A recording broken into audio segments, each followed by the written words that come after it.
ఆయనకు నచ్చిన కూరలు అయితే కోసి పెట్టిడే. మనం వేరే కూరలు తెచ్చినాం ఇంకో పోయినా పోయాడు కొయ్యమంట టైం అవుతుందంటే.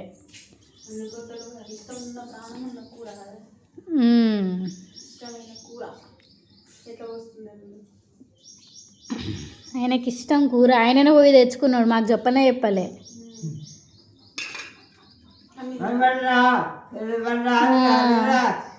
నీకు ఇష్టం